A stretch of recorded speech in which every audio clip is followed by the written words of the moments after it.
Constantine can rightfully claim the title of great, for he turned the history of the world into a new course and made Christianity, which until then had suffered bloody persecution, the religion of the state. And so, as people from around the Roman Empire entered the Christian church, they brought with them many of their former pagan beliefs and practices. Over time, church leaders began to embrace the regal robes and flamboyant ceremony that was part of the pagan religions.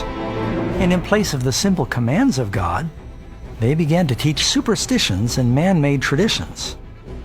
Now, instead of the Christian church converting the heathen world, the pagans were converting the church. You're trying to Christianize an empire. You're trying to Christianize a pagan culture. The old basilicas were basically pagan temples. Put a cross over it. Put in paintings of biblical scenes, biblical heroes and saints and martyrs. The speed with which the early church tobogganed into apostasy will take your breath away. As millions of pagans hastily joined the church, they were naturally reluctant to dispose of their idol treasures. The Romans and the Greeks were so used to being surrounded by symbols of their deities. They began doing the same thing with Christianity. So many of these new converts just relabeled their idols with Christian names, like Paul, Mary, and Peter. A statue of Jupiter became a statue of Peter. And we know that because it has a sun disk right over its head that indicates that this is not Peter, but it's a pagan statue that's been renamed. Instead of Romulus and Remus, hey, why not the martyrs, the great martyrs Cosmas and Damian, right? The representations of Isis, which is originally an Egyptian goddess but has become very Greek already, becomes essentially the representation of Mary carrying her child. You have a mother and child tradition all the way down through history. You have it in Mithraism, you have it in Babylon, you have it all the way back in Persia. It appears that Mary acquired some of the characteristics that were associated with some of these other goddesses. She wears a dark blue coat and she stands on the half moon. She is the mother of all gods. Isis carrying her son Horus. That is the image that gets a new name, and now the name is Mary carrying the child Jesus. Or a depiction of the god Hermes is shown as Christ the Good Shepherd. Asclepius is the iconographic model for a lot of the depictions of Jesus, yes. A young, vibrant god with curly hair, down to about here, and a little beard. Soon the statues of the saints and even Jesus began adorning the churches. Even though God clearly forbids this practice in the Ten Commandments, people continued to revere and to pray to these relabeled idols. Thou shalt not make unto thee any graven image, or any likeness of anything that is in heaven above, or that is in the earth beneath, or that is in the water under the earth. Thou shalt not bow down thyself to them, nor serve them. Related to the last point is the veneration of Mary, the mother of Jesus. While it is true, Mary was a faithful woman and greatly honored to be his mother, the scriptures teach nowhere that she's to be deified or worshipped. The Bible does not venerate Mary as a special saint. It lifts her up as a pure, wonderful woman used by God to give birth to the Messiah. Yet, at the Council of Nicaea in 325, the church elevated Mary to the stature of a goddess and co-mediator with Christ. Even as early as the late 4th century, churches were being dedicated to the Virgin Mary. But sadly, these were not the only errors that slipped in during this time.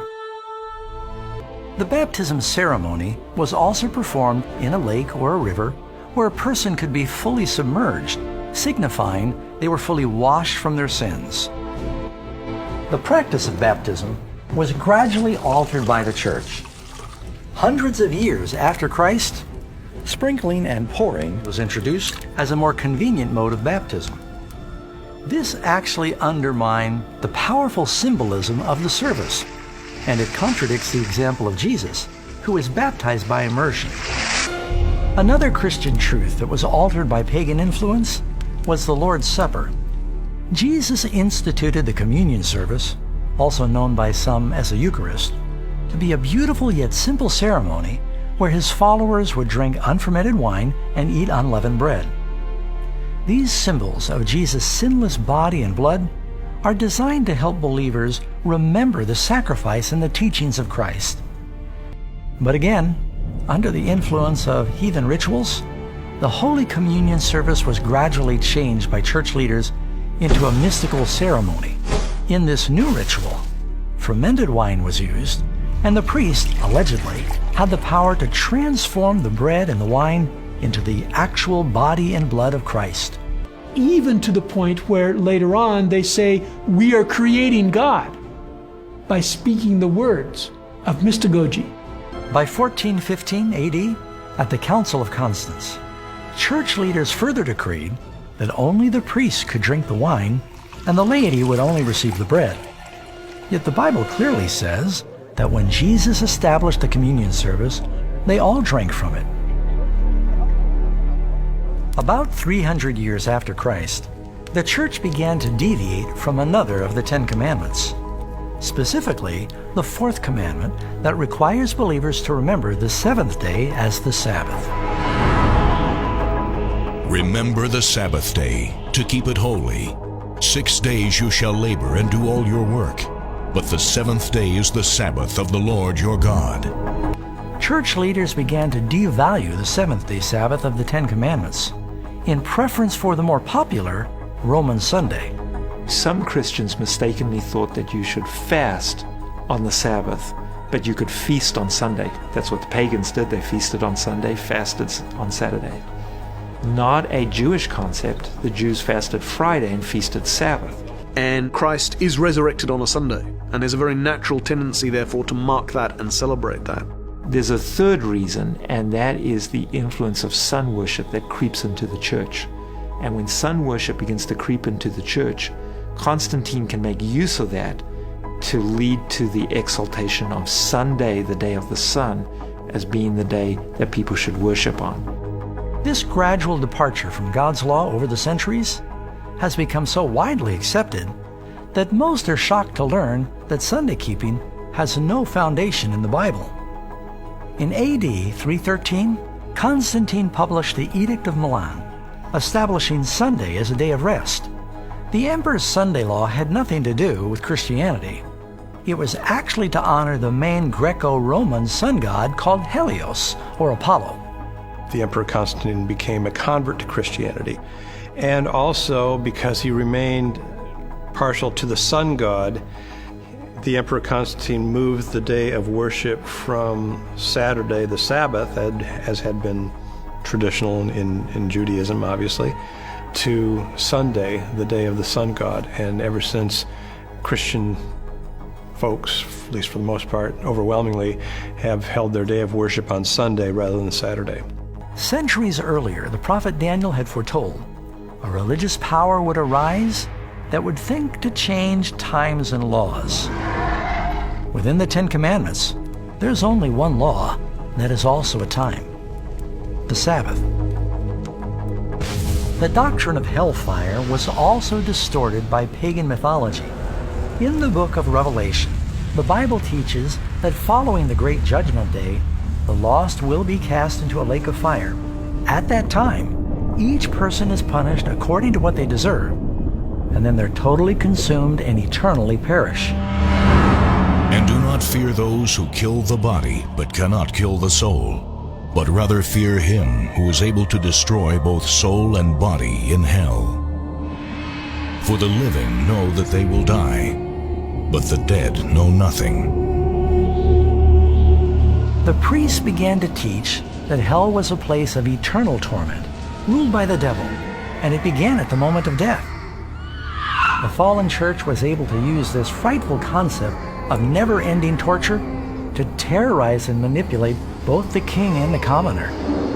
Most tragic of all, this false teaching portrays Jesus as some sort of sadistic fiend. It's encouraged some atheists and agnostics to challenge Christianity and Christianity's idea of a loving God if he does something that is worse than even what Hitler did. No matter what somebody has done, is billions of years of torture fitting the crime? So there have been people who have hated God and have learned to hate God because of this. Another pagan concept that infiltrated Christian thinking was regarding the afterlife. Purgatory is the idea that teaches that at death, some people will enter a temporary hellfire where they're purified for heaven. The idea of purgatory dates back centuries before Jesus' time. Writings from Plato, as early as 400 BC, help shed light on where this concept of purification and punishment came from. However, purgatory didn't become regarded as an actual place until centuries later. Between 1160 and 1180 AD, theologians developed the doctrine of purgatory, leading to the formal acceptance of it at the Second Council of Lyon in 1274. This doctrine was fabricated to manipulate the masses for financial gain. People were willing to pay huge amounts of money to release a loved one from the tortures of purgatory.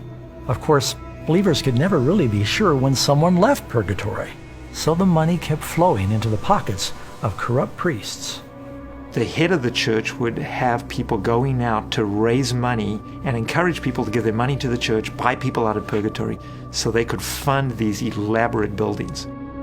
This belief in purgatory is also built on the dangerous concept that the works and the prayers of the living can somehow alter the destiny of the dead. Yet Jesus made it very clear there is no limbo or purgatory. After death, a person's next conscious thought was the resurrection and their eternal reward.